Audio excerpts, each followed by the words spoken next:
Unsung Murder Ballads discusses topics of a graphic nature and in graphic detail, and may not be suitable for children under 13. Listener discretion is advised.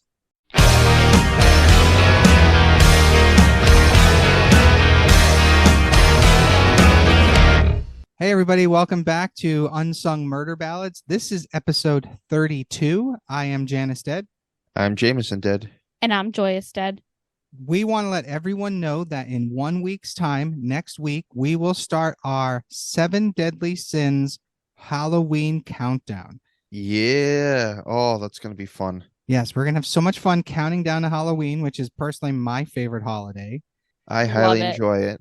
So every night, counting down to Halloween, we'll be doing an episode each for each deadly sin, and each one of us will be rotating out who presents it. So you guys have a lot to look forward to next week. Oh, that's going to be a lot of fun. Yeah, I mean, it's just going to be awesome. It really is. So we want all of your feedback as each episode goes through. We need to know which episode you like best, which sin you like best. Hell, tell us which sin you participate the most in. Ooh, I like that one. Right? That's fun. Yeah. Let us know, sinners, as long as you're not murdering about it. Right. This is true. Yep. I gotta be honest, when I was younger, I would have said lust. Now I'm probably more the pride one, you know. Well, that is called aging, my friend. Hey, yeah, hey. Isn't lust just, part of growing up? Like, isn't it's all about lust at the beginning? You're right. And once you hit puberty, yeah, it's probably all about lust. Some of us have been prideful our entire lives, but I agree. I personally grew up with a high opinion of myself, but I wouldn't say it was horribly high, but that would be for people who grew up with me to say, not me. Very fair. All right, so tonight, let me just say this. Our days of a break from the brutal are done, at least for now. This is a fucked up case. Oh boy, let's get to it. All right, BRB, putting on my buckle. Yeah, definitely strap in. I'm strapped in. It was the late afternoon on March 12th, 2004, in her neighborhood of Fresno, California. Police officer Eloy Escarino was one of several officers summoned to a small home to settle a child custody dispute that had turned violent. 2 women, accompanied by a large group of supporters, demanded the return of their small children, but the numerous occupants of the house refused to hand them over. In the center of the conflict stood a 300-pound African-American man with graying locks trailing down to his knees. Oh, God. Okay. Wow, that's really impressive amount of hair. Yeah, it's amazing. I'll post pictures on the Instagram. As the 2 sides screamed insults at each other, the man stood calmly in the doorway, helping police to figure out the situation. When the rival factions came to blows, like literally getting to the point of violence, the man told police he wanted to say goodbye to the children, and he disappeared inside the house, closing the door behind him. Oh. That's not a good sign. I don't like that. He emerged 80 minutes later. Yeah. No, that's not good. 80 minutes later, with blood staining his clothes. Oh, no. And the officers ran inside. Yeah. Oh. Oh, boy. This is the crazy case of Marcus Wesson, his cult, and his family, which are the same group. Oh, no. We're off to a bad start. I do want to take a moment to give an additional trigger warning. This episode does contain discussions of child sexual abuse, incest, and child murder. So if that's not your thing, we get it. We'll see you next episode. But if you're on board, if you're this far, you're on board. So here we go. We're hitting all the sensitive ones tonight. Yeah, huh? I told you, the break from brutal is over. All right. Sure you guys ready for this? As ready as I'll ever be. Yeah, I don't know if I'm ever ready, All right. but I'm here. So Wesson had the misfortune of being born to a booze-addled, sexually degenerate father and a mother who was a Jesus freak of like the highest order. What a combo. Yeah, right? Match made in a weird place. So the 2 extremes combined perfectly to create the Bible-thumping pervert that would become Marcus Wesson. What a soundbite. Bible thumping perverts. Yeah, that's like the insult we should just give to people, like, Yeah, also a weird, a funny band name. that's a great band name. You're right. Right. Will offend everybody. Yeah, it's doing the Lord's work. So born in Kansas in 1946, Oh, red flag. Yep. The young Marcus Wesson followed his family's drift from Missouri to Indiana to California and to Washington State. So this family was just everywhere. Mm-hmm. And his No father, stability in this guy's life. yeah, there's definitely no stability. His father, Benjamin, never held down a steady job. He stayed home drinking and flirting with his own children. What the fuck? Oh, I already want to Oh, die. God. There No. was abundant evidence that Benjamin Wesson also had homosexual inclinations. A childhood acquaintance of the family would later testify that the senior Wesson once paid him as a boy $50 to submit to oral sex. Oh, Oh, God. ugh. That's really sad. Benjamin Wesson later ran off with a teenage male relative to San Jose before returning to his wife and family a decade later. What the fuck? Yeah. Oh, this is nasty. Oh, we're in nasty land today. Yes, we're deep in nasty land. Oh man. So, Put that on a t-shirt. that should be, yes, like a sticker. I want it. deep I would in put it on my nasty land. water bottle. That's awesome. So Marcus Wesson's mother, Carrie, was a Seventh-day Adventist who force-fed her children daily Bible lessons and sometimes whipped them with an electrical cord. Oh, God. Ooh. As a child, Marcus's favorite game was to play preacher, a pastime he would perfect over the decades as he twisted the scripture to his own perverse ends and meanings. Well, that's what people do with the scripture, so That's really sad. That's true. Wesson's sexual history reads like a Greek tragedy. Okay, just keep what a this way to in put mind. that. Yeah, like that. After his honorable discharge from the Vietnam War, where he worked as an army medic, Wesson settled in San Jose. There he met and moved in with Rose Solario, who was 13 years older than him and already the mother of 8 children. Yikes. Oh no. The two had a son together. When Solario's daughter Elizabeth was 14 and Wesson was 27, he impregnated her as well. Oh my god. What We- is wrong with these people? Oh my god, that's so No. awful. Wesson and Elizabeth, the daughter, got married in 1974. Hey, what? Yes. Excuse me? Yep.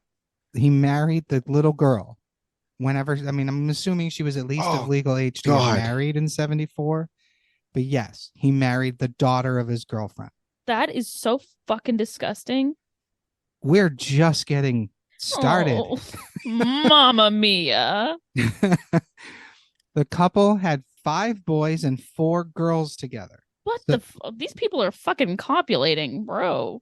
So that's 9 kids if you weren't counting yourself. Mm-hmm.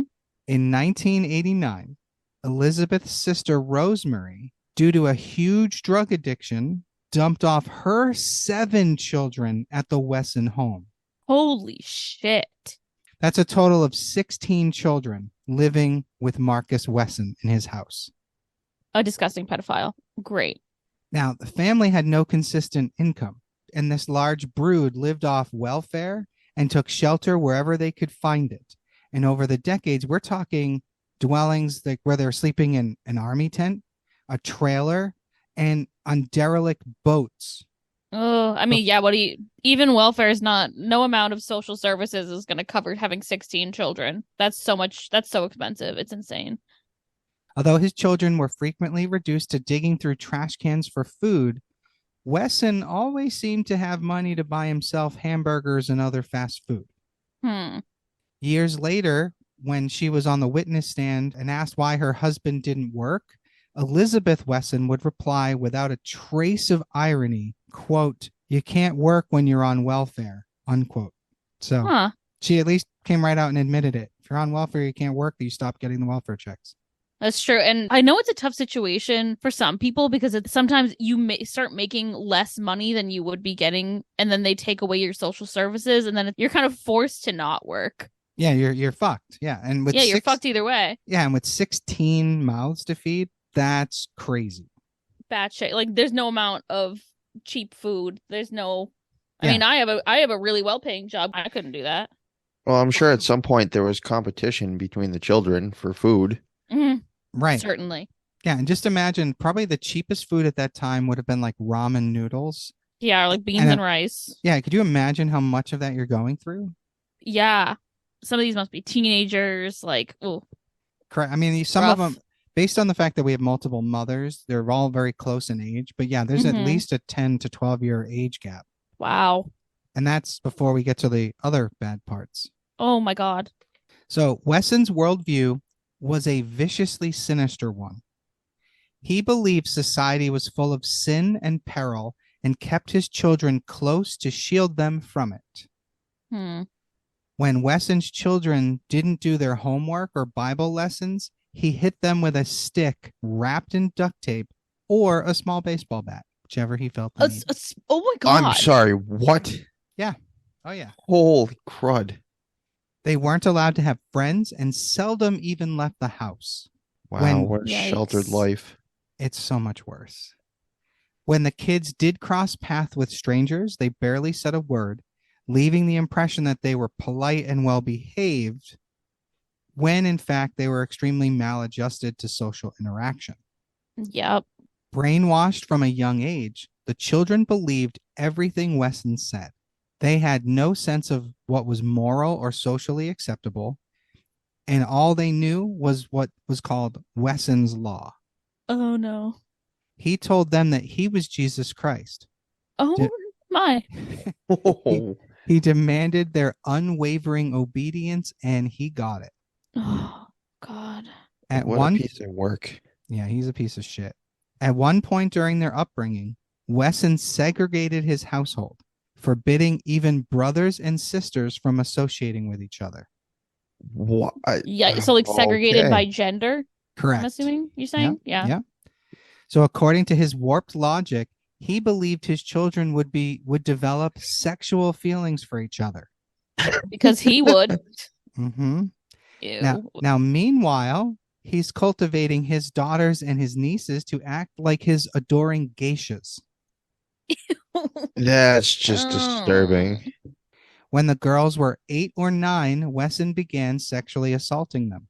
That's so gross, and such babies. Yeah. No. The first thing he would do is he would start fondling their breasts and genitals. And then as they got a little older, he taught them all about oral sex. Oh. And then a little later, it would go on to full-on intercourse. Oh my God. Ooh. That is so fucking repulsive. He called these routine rapes loving them and told them what? That's twisted. And he told them that it was a father's way to show affection to his daughter. Oh, no. Come on. That was what one of his daughters said in court. And they have no exposure to the world. There's no way of knowing. No way of knowing anything. And I assume they're being homeschooled, like. Yeah, they're not. If they're not going to school. Some of them do go to school, and some of them do actually work. But we'll get to that a little later. Okay, interesting. I'm surprised they're even allowed to have any kind of education.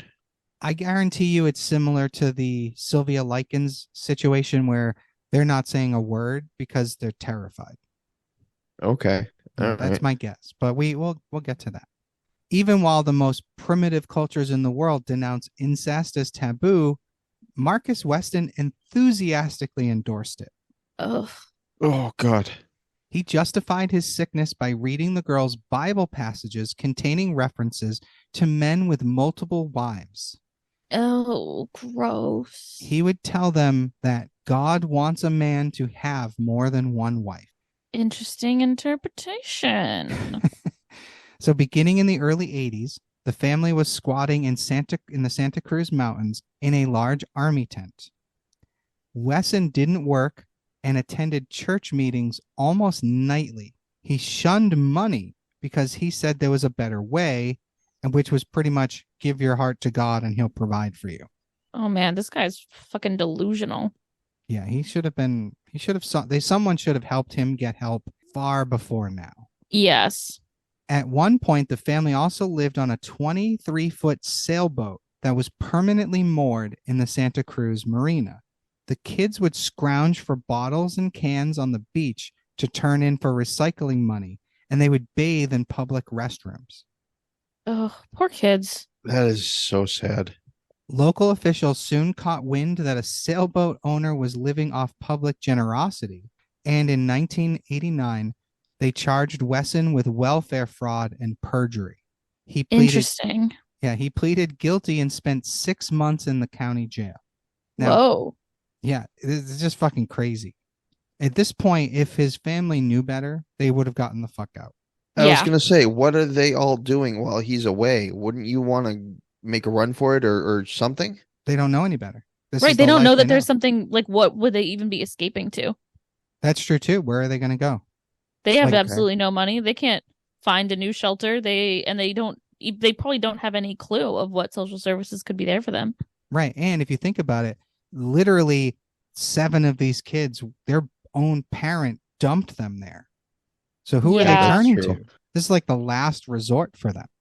So one of his nieces, a woman named Ruby Sanchez, would later tell a stunned courtroom that she agreed to marry Wesson when he was 44 and she was 13. Oh God. I'm assuming these aren't legal marriages. He's now just doing. These are the ones that he's performing. Correct. Gotcha. Oh, so they don't mean anything. It's just. Yeah, they're not legally. They're like the state of California didn't sanction any of this. Okay. Except I would assume maybe the first one, Elizabeth. But you know what? Now that I'm thinking about it, maybe not. She may well have been underage. Yeah, we're not sure. I mean, it was his girlfriend's daughter. She was quite older than him. So that's a hard one to say, 100%. Yeah. So during a ceremony performed in a bedroom, Sanchez put... I hate that. Sanchez put her child's hand on a Bible, and Wesson covered it with his own, making her recite vows that culminated in, I do. Wesson did the same with his 2 daughters and another 2 of his nieces. What the fuck? Oh, God. Yeah, this guy's fucked up. Wait, so is the children's mother, is there witnessing it? So there's some theories here because she's not talked about much in this case. So there are some theories that she's not living in the house. But there are times that people are like, well, she should have known. So because he does keep people separate from each other. Right, but she's observing him marrying children. So yeah, she's aware that this is happening. Yes. So I'm just not giving her any benefit of the doubt. Yeah, I wouldn't either. He encouraged his child brides to compete for his affection. Disgusting. And they often grew jealous of the private time he spent with the other siblings. Oh, God. Gross. When the girls reached high school age, he forbid them from talking to boys. Dating anyone was completely out of the question. Later, his son, Marcus Wesson Jr., would testify that he found it strange that his sisters didn't date, but that when he asked one of them about it, his sister simply replied, I'm not into that right now. Oh, so they didn't even know. Yeah, that's why the boys and the girls are separate. Oh, God. That's crazy. Now, Wesson became fascinated with David Koresh, the cult leader from Waco, Texas, because Koresh also took on multiple wives. The family was glued to the television during the federal siege of the group's compound in 1993, during which Koresh and 80 of his followers died. Now, if you're not familiar with that, there is an amazing series on HBO that went into great detail. What's it called? Plug it. It's called Waco. Oh, gotcha. Yeah, it has the guy who played General Zod in Man of Steel. I can't remember his name off the top of my head. And the woman who played Supergirl on the Supergirl show. So that's how I think of it. Yeah. Some real Janus references. While that was happening, Wesson told his family, this is how the world is attacking God's people. Yikes. This is a man. A really messed up viewpoint. Yeah, he would continue, this man is just like me. He is making children for the Lord. That's what we should be doing, making children for the Lord. Oh no. Oh God. And it was not long after that that Wesson started breeding with his daughters and nieces. Oh No. I mean, I no. assumed he already had been doing that, No, but that had not been starting. oh, gross. So gross. He told them that he wanted to have one child with each of them, but he couldn't stop himself and kept impregnating them. Disgusting. Wait, so this is Ew. happening repeatedly. Are there not, these can't possibly be home births. They have to be at the hospital. No, I'm pretty sure they're home births because very few people have any idea what's happening inside this home. Insane. I'm Yeah. surprised that these children are making it to term and that they're okay and being born alive. It's crazy. Yeah, it's fucked up. So the young women viewed themselves as surrogates for Elizabeth, his wife, who could no longer bear children. They've already worked it out in their head what their roles are. Or at Oh, least this is what God. he's telling them. God. Now, some of these girls did still have normal teenage inclinations. When Wesson discovered Ruby Sanchez flirting with boys, he beat her severely. Oh, God. She ran away 3 times, but always returned, having nowhere to go and not wanting to leave behind her child. Oh, that's so messed up. When she turned 22, however, she left for good and ended up getting married. Good for her. Wow. Her sister Sophina also managed to leave. Away from Wesson's pernicious stranglehold, the young women finally realized what life was like outside of that, like what a normal life looked like. Mm-hmm. They became furious when they learned that Wesson continued to impregnate their sisters and cousins and worried about the welfare of all the small children. Absolutely. By the time of fall 2003, the family had moved onto a 63-foot tugboat in Tamales Bay, an hour north of San Francisco.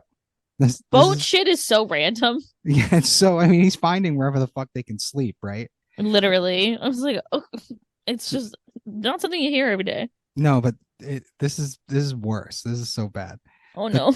The concrete and wood boat was rotting and didn't even have a bathroom. Oh. Yeah, in a tiny village of Marshall, and I'm talking tiny, like a population of 50. Oh, my God. Yeah, this So is half where, of the population is him and his family. Oh. yeah, he doubled it by 50%. Literally. Or increased it.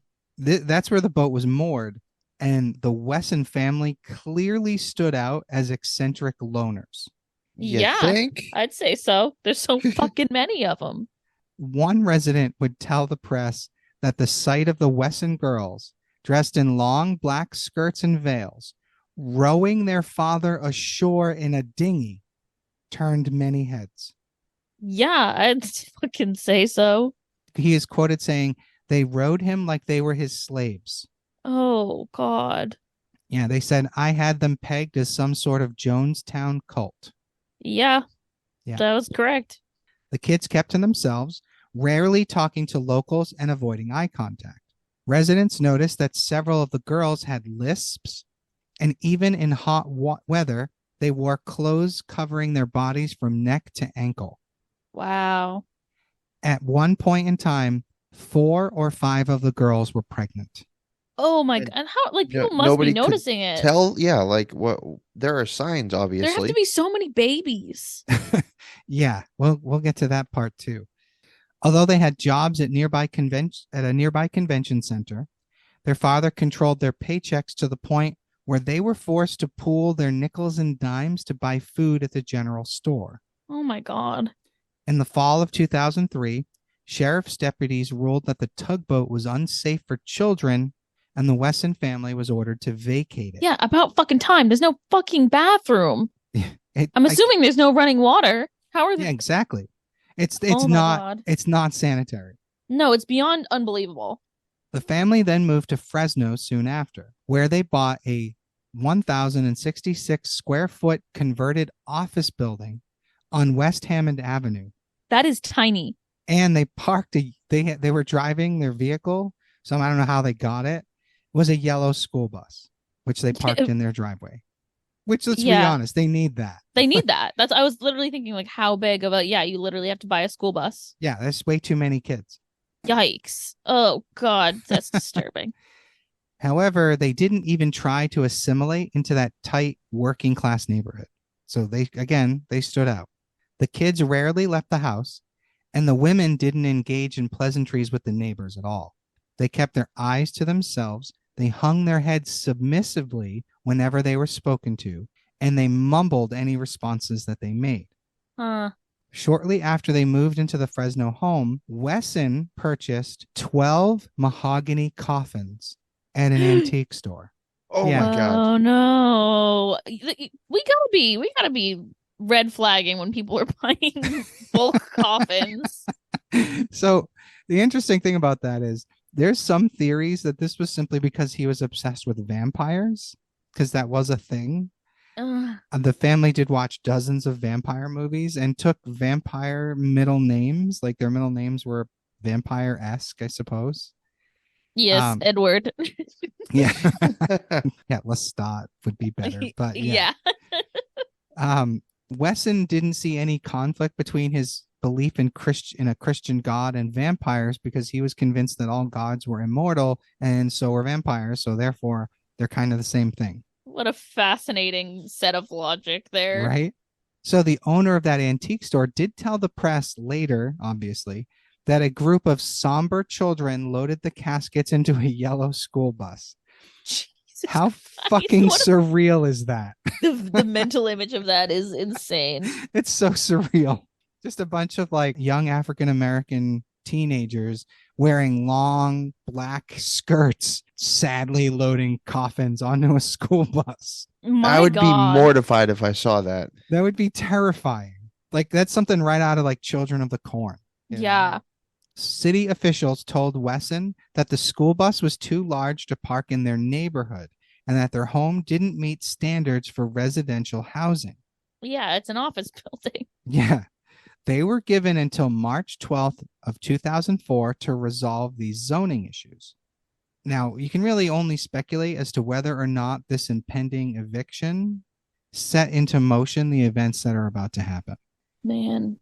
The sisters that had gotten out, they knew that they faced this uphill battle when they arrived at that house because they wanted their kids back. Right. Marcus Wesson had made a deal with them long ago that if they ever abandoned his home, they had to leave their children behind.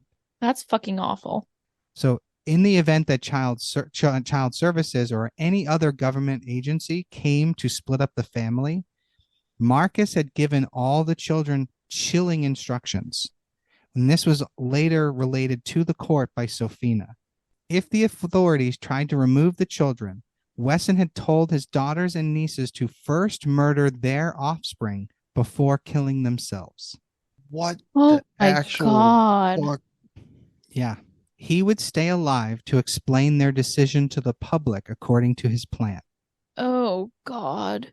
Now, Solario said the family held monthly meetings to discuss details of a suicide plot, including how to shoot and to kill.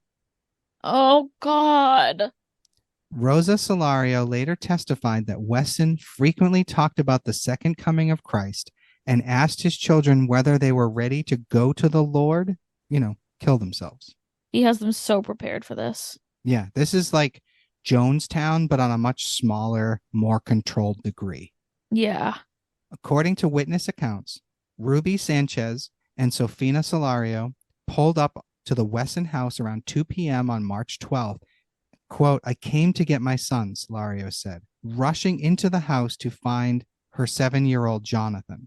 Ugh. She had the boy by the hand and was walking out of the house when her sister Rosa snatched him away and stuck him in the back bedroom with the other children. Oh no. Uh-oh.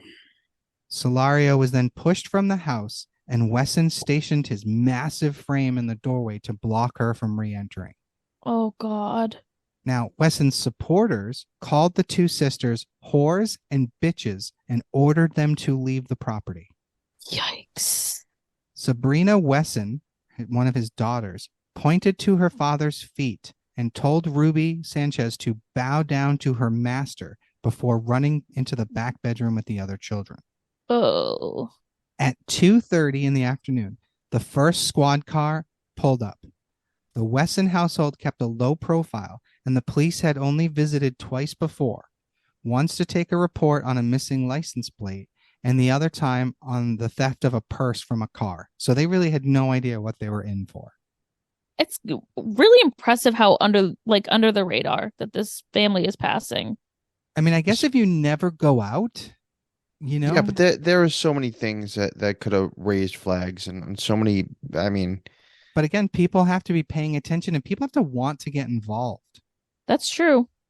And if you think about it, and I don't know what the rest of Fresno looks like, but there, you not only, yes, there's racism in America, but because of the racism or the threat of being a racist, a lot of people are hesitant to report things about, another race if it's not immediately obviously a crime or dangerous, because they don't want to be accused of picking on them just because they're the local black family. Do you know what I mean? Yeah, So I I think, see what you mean. I don't know if I would necessarily think. I don't know. I think some people will automatically judge because of racism. They would automatically judge that something's wrong. There's definitely like an issue of, black people being reported to Child Protective Services a lot more. So, no, but but what I'm saying is if I'm the neighbor and I think something's a right, little weird, I might be hesitant to call simply because I don't want anyone to think I'm the racist that called. Do you know what I right. mean? Because what Yeah, if it's nothing? And I think that's how people start to think, where true. we're I mean, there's not enough Karens in this neighborhood, clearly, who are clearly inserting themselves. not. I hate to say it, but sometimes Karens are important. Sure. I Someone needs to be agree. reporting this shit. Agreed, 100%. But I don't know that the Karens are the right way to go. Well, someone has to be nosy Yeah, that's true. No, because someone no one is else not is doing anything. Someone that could have saved these children. right. And I actually, when I first heard this case, I thought the neighborhood was kind of on this mountainside and kind of tucked away and that the neighbors weren't that close. This isn't a residential area. It was almost like a doctor's office building on a corner. oh wow. Yeah, this isn't away from everybody. Like that also blows my mind that many people didn't say anything. And the Yeah, quantity of babies crying. Which is There's no way no one's hearing that. right, which is so funny because my next statement is that one of the responding officers would later testify he heard a baby crying as he spoke to Marcus Wesson in the doorway. Yep, figures. Wesson did not invite the officers inside, and they weren't allowed to enter without a warrant or reasonable fear for public safety. Mm-hmm. Of course, he's gonna, be as uncooperative as possible. Yes and no.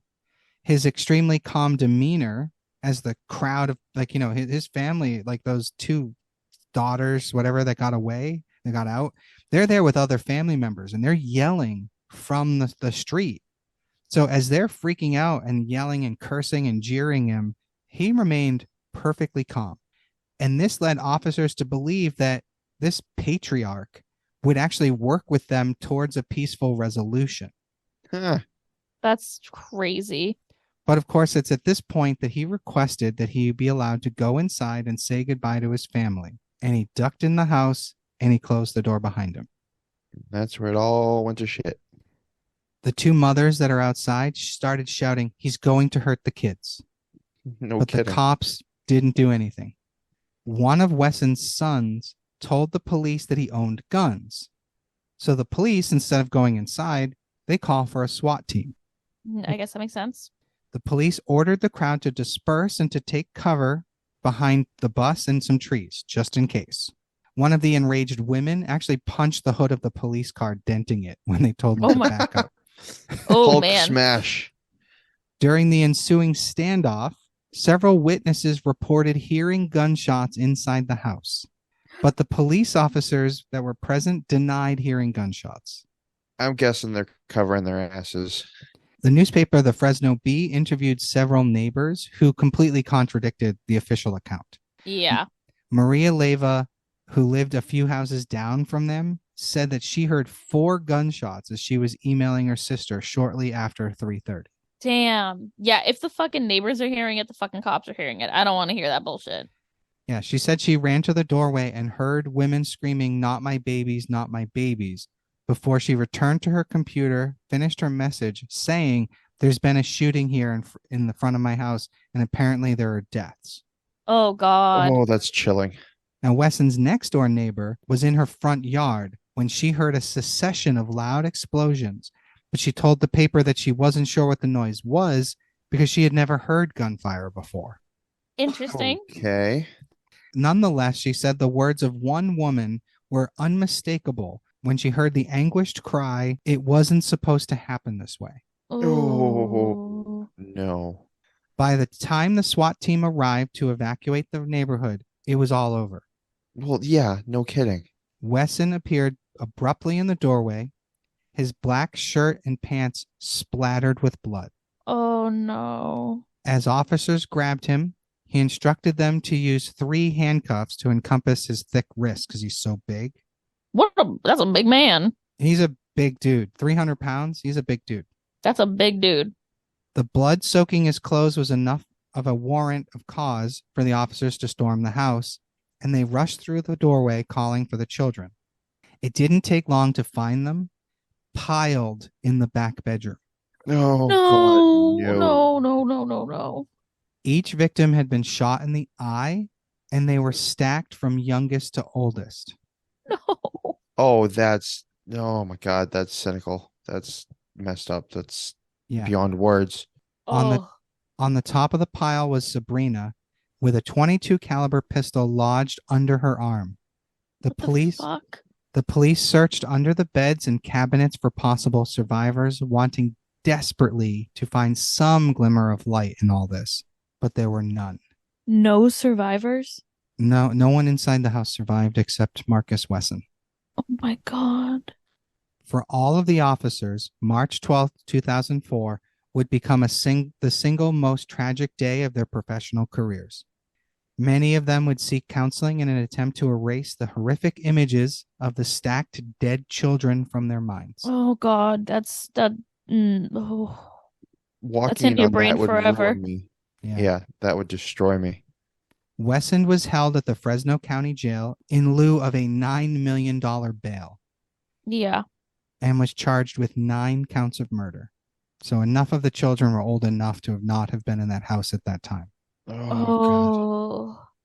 DNA testing gave investigators evidence that Wesson had assaulted his own daughters and nieces and had children with them, and he was charged with an additional 14 counts of sexual abuse. Somehow that doesn't seem like enough counts. No, I agree. I mean, I think it was probably just 14 girls. Right. Yeah. And he, of course, pled not guilty. Let me guess. Motherfucker. Is he pleading insanity? We'll get there. His wife, Elizabeth, his daughter, Kiana, and his niece, Rosa, continued to voice their support for him. How? How can you support a monster like that? They denied he had done anything wrong and proclaimed shame on them. Yeah. No. They said that he was a wonderful husband and father. Oh God, that's enough to make me sick. Horrific. Now, his own mother, Carrie, was far more ambivalent. She is quoted having said, "If Marcus is guilty, I would really feel disappointed in my country if they didn't make him face the penalty." Wow. Yep. She continued to say that she was a biblical person and she doesn't believe in capital punishment. And she said, quote, "What I would like for Marcus is for him to sit in prison and think about what he's done and read the Bible," unquote. Which for him means nothing. He's twisted it to his own. Yeah. That's not going to mean crap. So Wesson, in prison, would write country songs that he would sing for his visitors. People went and saw this man? Some of his family members are still supporting him. Batshit fucking crazy. Yeah. In conversations with families that were secretly recorded, he said that he felt electric currents in his head because God had given him an angelic brain. What the fuck? Okay. You mean you're having a stroke, my brother in Christ? Get off the drugs. I like my brother in Christ with this guy is really fucked up. That's my sound bit. That's what I call everyone. I know you've said it 3 or 4 times, but this time it's really funny. By the time the case came to trial in Fresno County Superior Court in June of 2005, the attention of the national media had shifted to the case of another accused pedophile, Michael Jackson, Oh my, yeah. which is why Okay. very few people know this case. It was completely overshadowed. Wow. 50 witnesses took the stand during Wesson's 3-month trial. His lawyers argued that Sabrina shot the children before turning the gun on herself. How? How do you are? Oh my God. There's no way to know. No one was in that room, man. That's true. No one else was in the room where it happened. Well, those that were aren't talking. No, they certainly aren't. According to the testimony, the young woman was so fond of guns, she carried cartridges in her purse and liked to play army, painting her face green and black like military camouflage. According to the defense, Sabrina held the .22 caliber Ruger Mark II pistol to the eye of each child and squeezed the trigger before killing her sister Elizabeth and then herself. The argument was bolstered by expert testimony saying that the sisters died an hour or two after the younger victims. Huh. Although neither the fingerprints of Marcus nor Sabrina were found on the pistol, but Sabrina's DNA was. Huh. Well, it's like, yeah, I guess maybe he didn't directly kill them, but it's still all his fault. Oh, 100%. It doesn't matter who pulled the trigger. He is completely responsible. Yeah. So the prosecution rebutted by arguing that Wesson was ultimately guilty of the massacre because he had primed his children to kill and be killed. Yep. 100%. Now, this is a quote from prosecutor Lisa Gamonian.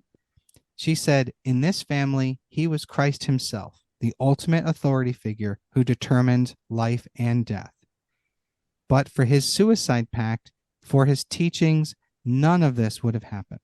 Yep. So, Rosa Solario, 23, whose children Ethan, 4, and Sedona, 1, were among the dead. She wore the gold wedding ring Wesson gave her on the witness stand and said that she still loved him and considered herself his wife. What the fuck? Oh my God, that's so sad that she's so far gone that she still believes that. Cults are dangerous things, man. They really Right. fucking are. Her strident support differed from a taped interview she gave Fresno detectives shortly after the slayings, when she admitted her conflicted feelings about Wesson. She said in that interview, "I do love Marcus a lot. I understand what he did and everything, but at the same time, it's just that to me, he's my father, and I do not want to be responsible for putting him away. I just don't feel it's right for me to do it." Whoa. Just fucked up because he's both her father and her husband. It's so disgusting. She told the court that Wesson bought the caskets for their mahogany wood, which he planned to use on a renovation project. Yeah, I fucking doubt it. She also said that they could be used as beds in a pinch, and she said that with a straight face. Oh my God. It's fucking children sleeping in coffins. Could you imagine? I'd be afraid I would wake up and not be able to get out. Yep. That's some That's Addams horrific. Family shit right there. I Yes, hate is. it. Elizabeth Wesson, his wife, denied having knowledge of her husband's sexual relations with her daughters and nieces. Bullshit. She was present at the Bullshit. motherfucking weddings. Quote, "How can I protect them if they didn't tell me? They never told me anything." That's such fucking bullshit. Yeah, She no- knew they were married. What did she think Exa- he was fucking innocent? That's such fucking bullshit. I hate it. Exactly. When the girl's belly started to swell, she didn't think to be like, "Hey, who fucking knocked you up?" That's my take. Literally, she didn't notice that her children were having children. Yeah, like, gee, I haven't seen a boyfriend around. How is this happening? Oh man, that's infuriating. All of my daughters are like the Virgin Mary. That's crazy how all of my daughters. Now, her excuse to all this, when asked, was that her mother had 10 kids with 3 different men and that her sister had 7 children with various men. She considered it mean and rude to ask about fathers. What? That was her answer. Whoa. Oh my God, she's so far gone. It's not even funny. Yeah, they're all fucked up. Seriously, these survivors are going to need so much therapy. Oh, they're beyond it. No, At this point. I disagree with that. And here's why. There's actually a movie out there, and I can't remember the name of it off the top of my head, but it's about the Manson family killers, the women in prison after they were found guilty and all that stuff. They have to meet with a psychologist. And this psychologist has to help them see the reality of what they've done, or else they're never being punished for it. Right. And How do you do that?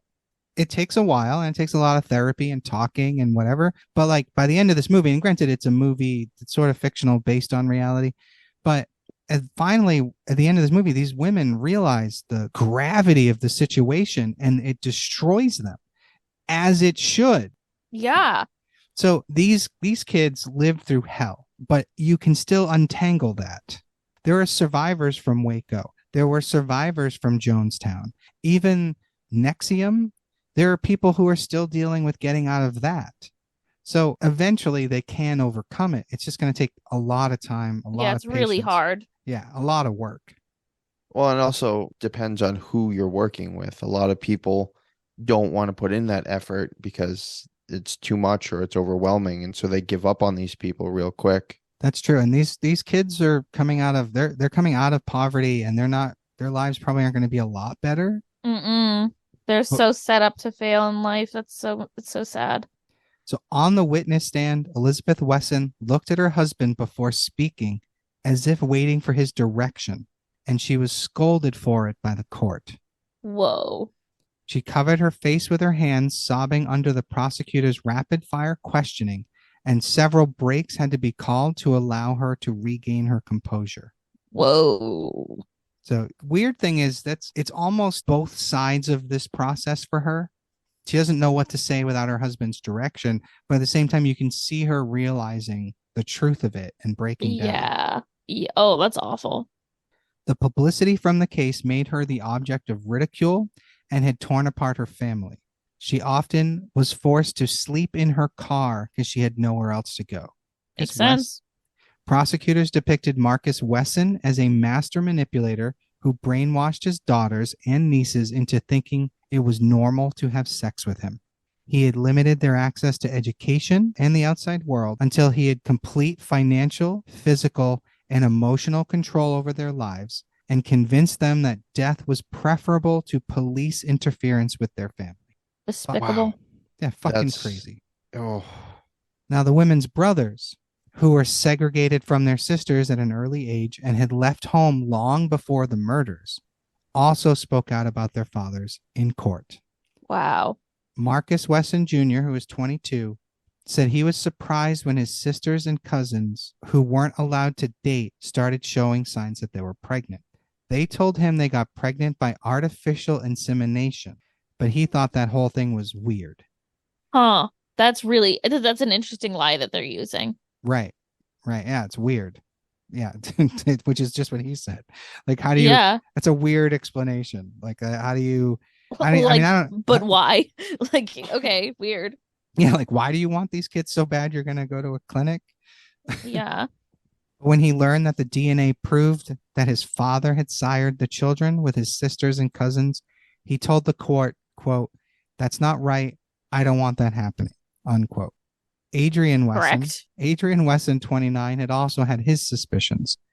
He said the babies looked like my father. In particular, they inherited Marcus's distinct pug nose.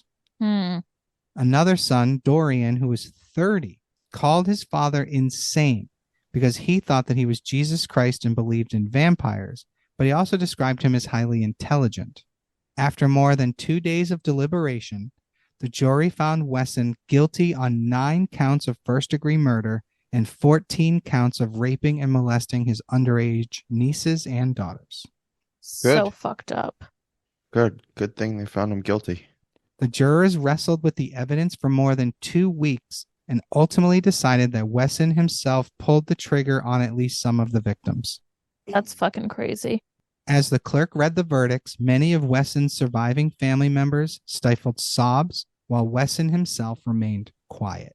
He wore the same short-sleeved black shirt he wore throughout the trial and appeared to have shrunk to half of his 300 pounds that he weighed when he was arrested.